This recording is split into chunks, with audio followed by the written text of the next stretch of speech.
What I've absolutely loved and confident about Swami's teachings and just this way of being is it's all about love. It's all so simple. It's all about love. It's all about virtuous living. It's all about the truth. It's all about righteousness. It's all about non-violence. You can't go wrong. I don't know what there is to not understand. At the end of the day, this is the most clear-cut, simple formula I have ever come across. It happened at 3 o'clock in the morning.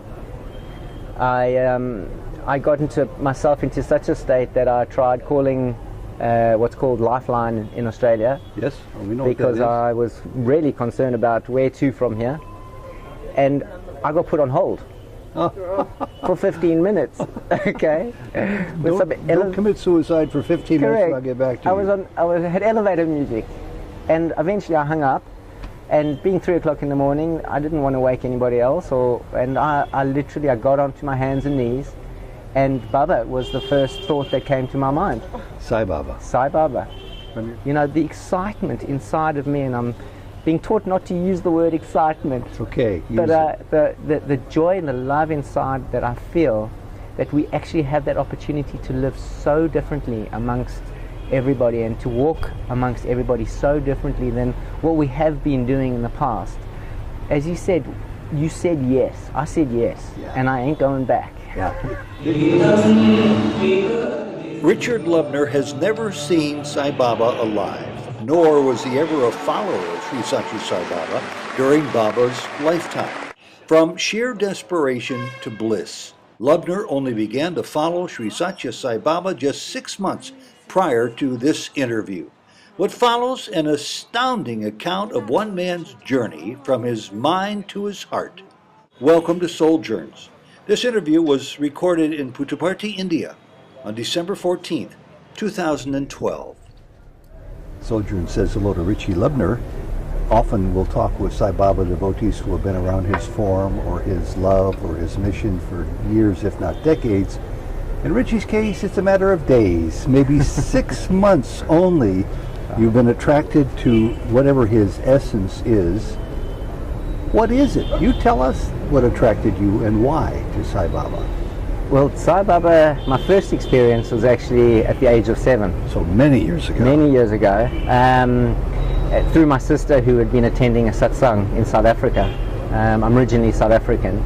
And I was actually taken up by all the comics that came with it. There was comics of Krishna and Shiva, and I was enthralled with it. But as time went on, I didn't think much of it, and I guess 38 years later, I awoke to Baba, and it happened after about 4 or 5 years of very, very tough times. I made them tough. Because relatively speaking, coming from a pretty nice environment, healthy, Professional tennis player, man of the world, in the glory days, man of the world, been in business, had successes, had losses. You know, I went through my fair share of ups and downs, good relationships, bad relationships, divorces, deaths in the family, a whole range of, as we call them, roller coasters. But strangely enough, I got myself into a very depressed, very anxious state that I could not understand. I could not understand where it was coming from, how it came to be, and particularly when I had actually so much going for me in terms of a loving, supportive family, supportive friends. And after about 3 or 4 years of a lot of trial and tribulation, and as I say, a lot of anxiety, even panic attacks. I went to see psychotherapists, and they were helpful to a point. And strangely enough, whilst all this was happening, I'd spent 20 years training in Tai Chi and understanding the philosophy of Taoism and Confucianism and Buddhism, and it all resonated incredibly well with me, but in my head. And I could had all of this spiritual foundation. Yeah. And nonetheless, the depression overrode all of it, Ted, to the point where there were sometimes I was giving lessons, Tai Chi lessons, to a classroom of students where the night before I hadn't slept. I had been in full panic attack mode, and I was in panic attack mode whilst giving a lesson, trying to work out what is this all about. And I sense this led to a cataclysmic moment, perhaps, where you have what we used to call a come to Jesus moment of what is going on in the universe with me. Did that happen? 100%. It happened at 3 o'clock in the morning. I got myself into such a state that I tried calling what's called Lifeline in Australia. Yes, we know because what that I was really concerned about where to from here, and I got put on hold for 15 minutes. Okay, don't commit suicide for 15 minutes. And I'll get back to you. I had elevator music, and eventually I hung up. And being 3 o'clock in the morning, I didn't want to wake anybody else, and I literally got onto my hands and knees, and Baba was the first thought that came to my mind. Sai Baba. Sai Baba. From your childhood. Not only from my childhood, but I'd been given a book by a very, very close friend of mine, who over the last 3 years had come to Baba himself. And in fact, I'd read the book Holy Man and Psychiatrist a couple of times. Twice I'd read this book over the past 3 or 4 years, and it never really resonated. And at that moment, I saw his face, I looked up, and I just went, Baba, if you can hear me, please, I need you now. And within 24 hours, he arrived. He arrived? He arrived. When I say he arrived, my friend Robbie came and had a cup of tea with me the next morning, because I called him to explain actually what I'd been going through. And Robbie started to talk to me more about Baba and left me with another book, Love and Suffering. Oh, Lucian. Yes. Rabani, she's here. She's here. Oh, really? She collects the coupons in the men's Western canteen. You kidding? You'll see her tonight at dinner. You will see her tonight. Oh, I need to give this woman a hug. Yeah. Just say, are you Nushin? Yeah. And she'll shake your head. I started to read a few chapters, and then my friend Robbie sent me also the Gayatri mantra, which just permeated my whole being. And over a period of 24 hours, I was walking around singing Gayatri, and I took the dog for a walk at about 6 o'clock at night. The sun was setting, and I suddenly started to feel, hang on a second, I feel a bit normal. I just feel normal. That sensation of panic, of anxiety, of can't breathe, had dissipated. And it was just the most beautiful feeling, kind of going, wow, I'd forgotten what it's like to feel normal. And the next minute it was just me and the dog. There was nobody else around, and I caught this whiff of this sweet, sweet, beautiful, jasmine-y, I couldn't explain it, smell. You smelled jasmine. I smelled jasmine. And I looked around, first thought was, oh, it's flowers, it must be springtime, or no, it wasn't, because it was just early August. I thought, okay, I'm wearing a jumper that has got perfume on it from somebody else. No. I looked for a woman that might have walked past me. Your mind goes into immediate doubt. And then it dawned on me from a conversation from a couple of years back where Robbie had mentioned the smell. And I went, oh my goodness, is that you, Baba?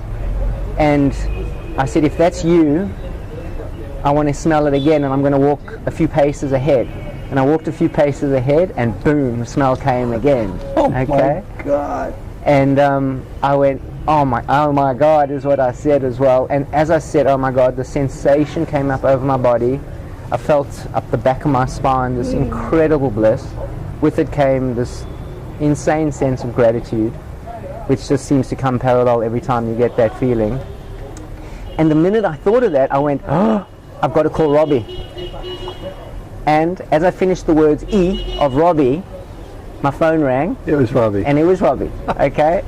All of this orchestrated, as Baba would say, 300 lifetimes ago. Yeah. And I just said, Robbie, you're not going to believe me, but you are going to believe me. Guess what's happening?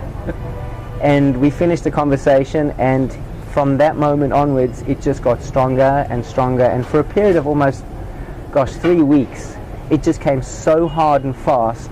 All the, I think we call them Leelas.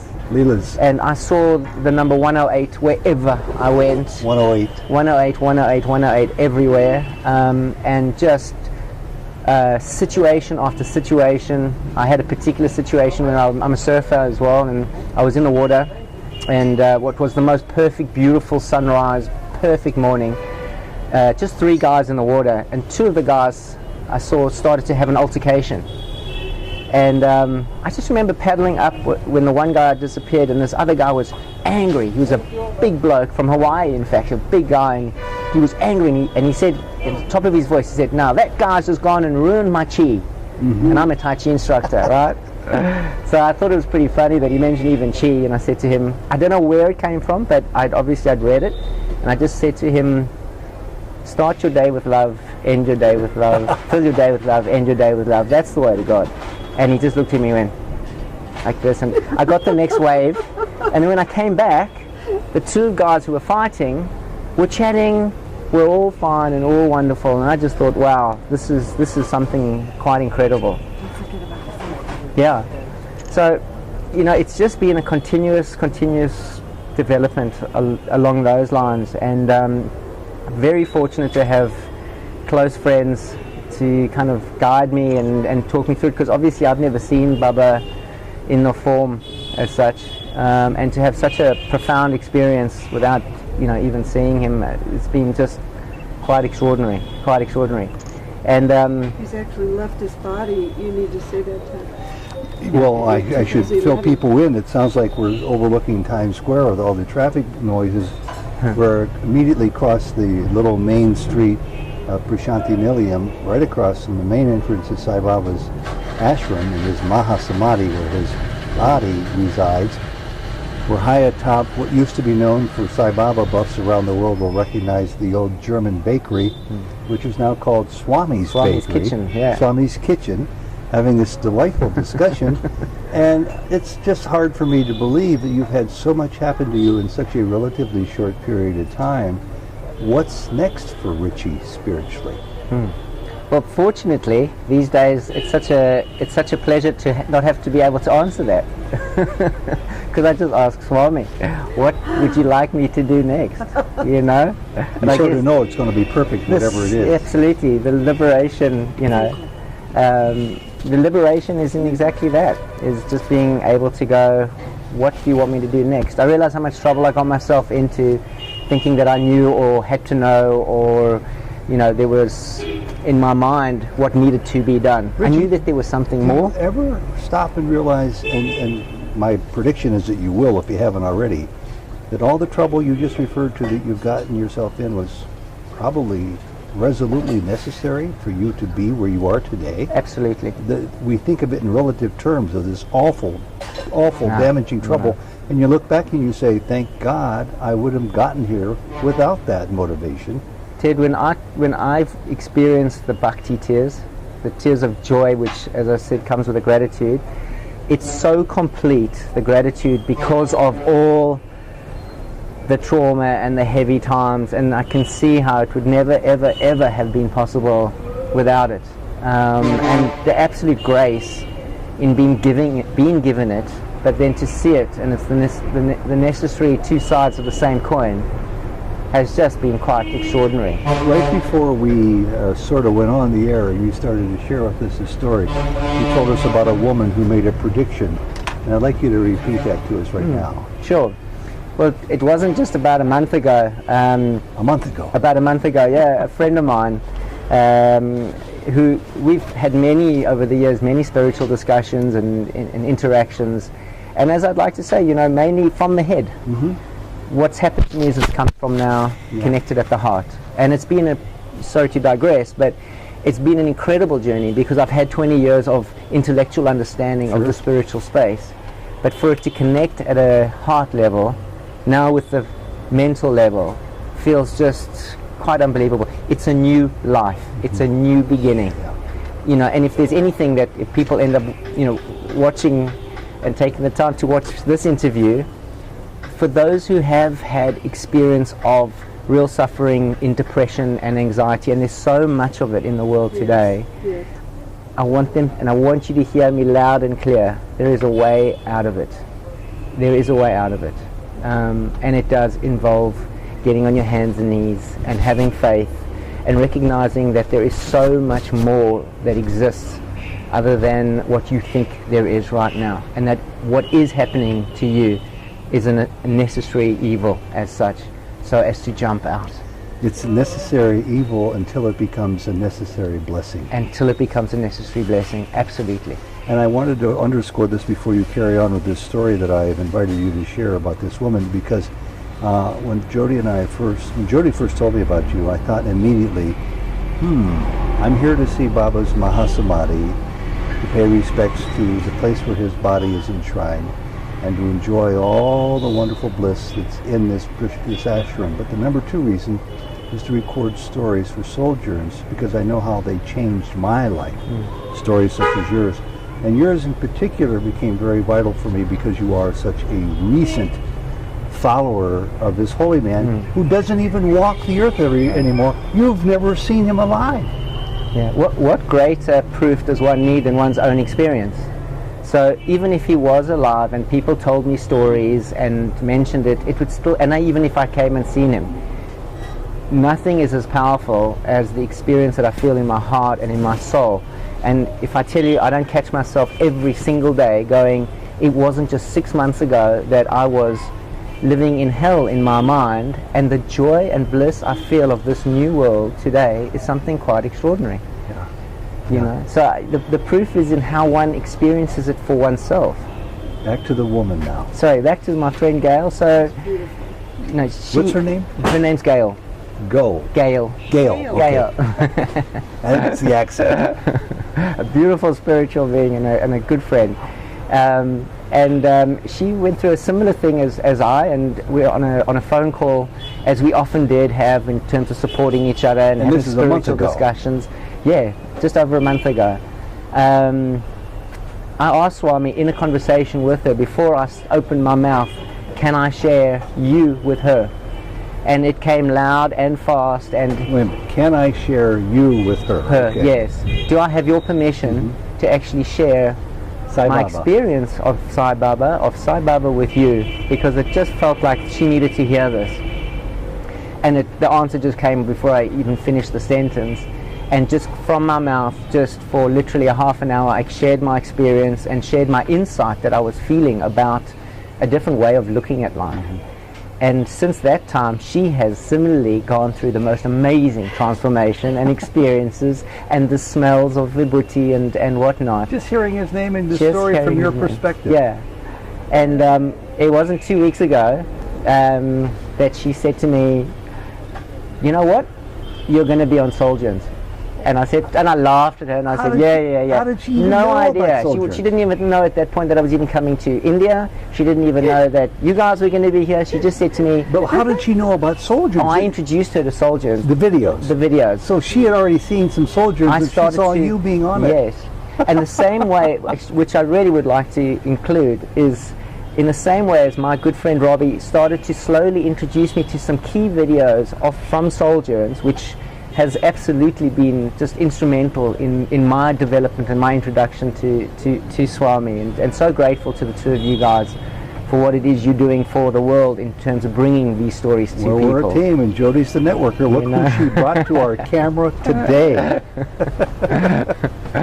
And People ask me who does all the work, and I say I do all the heavy lifting and photography. Jody brings all the brilliant people stories.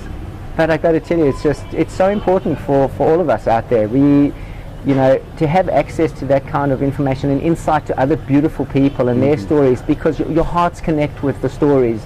You start to recognize you're part of a big family of people that are connecting at a soul level, at a heart level. Genuine people, not promotional people. This is genuine people. You've been around, you know what life is. Oh, yeah. You know its pluses and then its super pluses. And after a while you realize that they're as empty as the hand that Baba would pick up and show us his palm and say, what is there? And you would say, nothing, Baba, there's nothing there. Yeah. And he would say, that is correct. And in that nothing is everything. Yes. And my Tai Chi master 20 years ago, my first lesson, he said to me, in everything is nothing, and in the nothing is everything. I'm going to teach you how to jump out of yourself.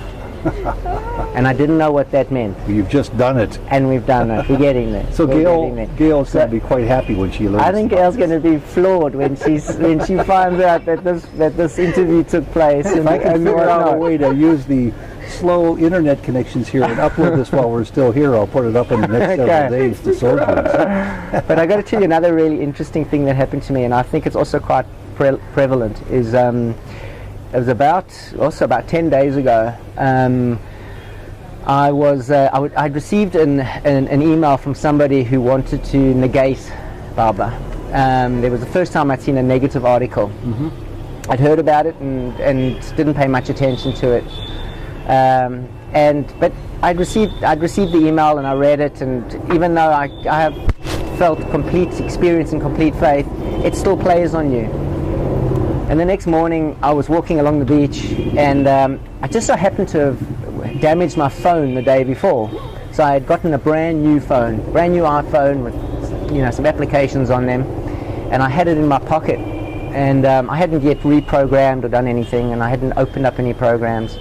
And I was walking along the beach in contemplation, and suddenly I heard a noise in my pocket, and I reached down inside and I pulled out my phone, and playing on my phone was the Gayatri mantra as sung by Baba on YouTube. Okay.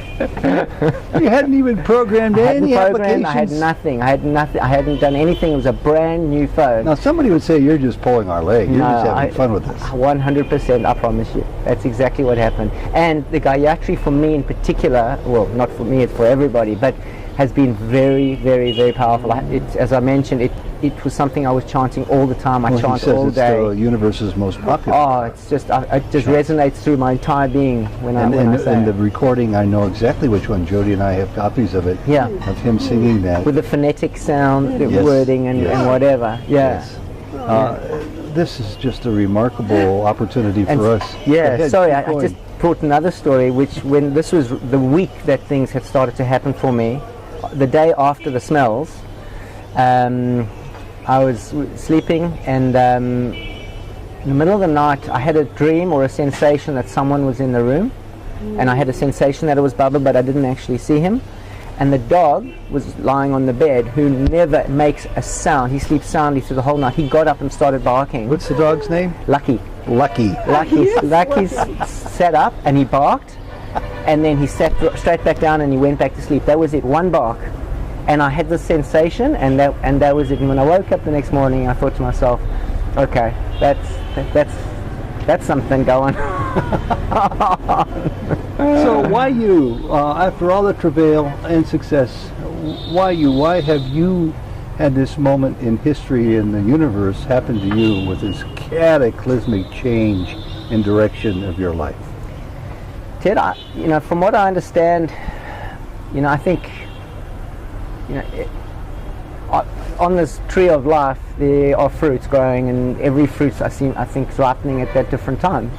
So that cataclysmic change as such, I think, is everybody's cataclysmic change at some shape or form, and at some time. I actually don't even know how to answer that. It's just happening, and I'm almost not questioning it. The only thing I question is, what would you like me to do now? Well, that's a great answer. And I want to serve. Yeah. I really, from the depths of my being, I've known it all my life. Well, we just serve. came from a relatively brand new home for older people, and I observed as I was filming and interviewing people, and I was observing your reaction to it, your heartfelt way you were touched by this idea that sprung from a woman's mind, and she handed the envelope to Baba, and the rest is history. This just supports itself in incredible ways, and I have no doubt that you'll be finding new ways to serve too. Yeah. This story is important that I keep short, because I want to really try hard, if Baba will allow me, to put it up on the internet while we're here in Prashanti Million. But I want to end with this question. There are people who are searching, and they don't know what they're searching for. They're hungry, and they don't know what they're hungry for. And there will be people who will catch this interview just as you caught some that spoke to you in a dramatic way because of a friend or the friend of a friend directing you to it. So for those young people or old people in the 150 countries from which we get emails, people watching these Souljourns interviews, what can you say to somebody who's newly on the path? You were on the path for 20 years in your head, but you're newly on the path from your heart. talk to them about what might be in store for them real soon in their lifetime.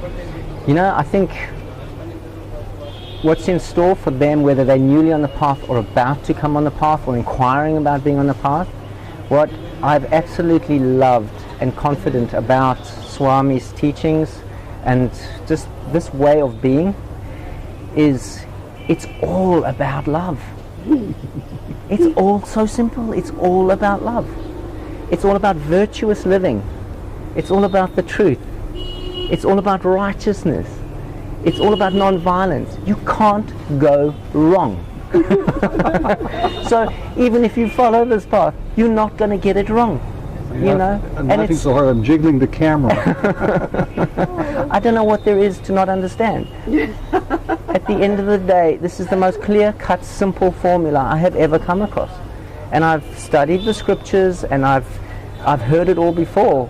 But, you know, there's nobody selling you anything. This is not profit motivated. There's no ego associated other than love coming from the heart. And when I walk around here at Prashanti Nilayam and I see some of these faces, I've got to actually contain myself from not wanting to grab them and kiss them and hold them and etc., etc. And I think, you know, the excitement inside of me, and I'm being taught not to use the word excitement. It's okay. But the joy and the love inside that I feel, that we actually have that opportunity to live so differently amongst everybody and to walk amongst everybody so differently than what we have been doing in the past.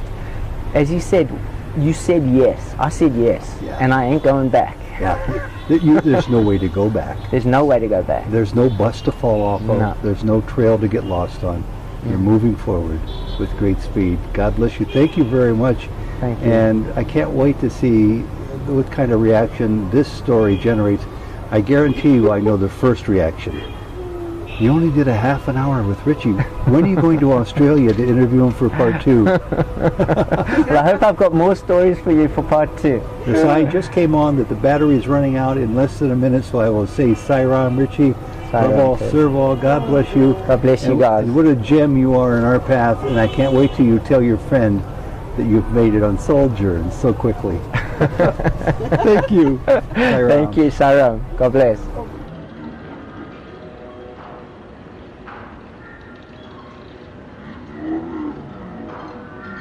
Shift some people, you know. I know it's true. I'm flawed. He's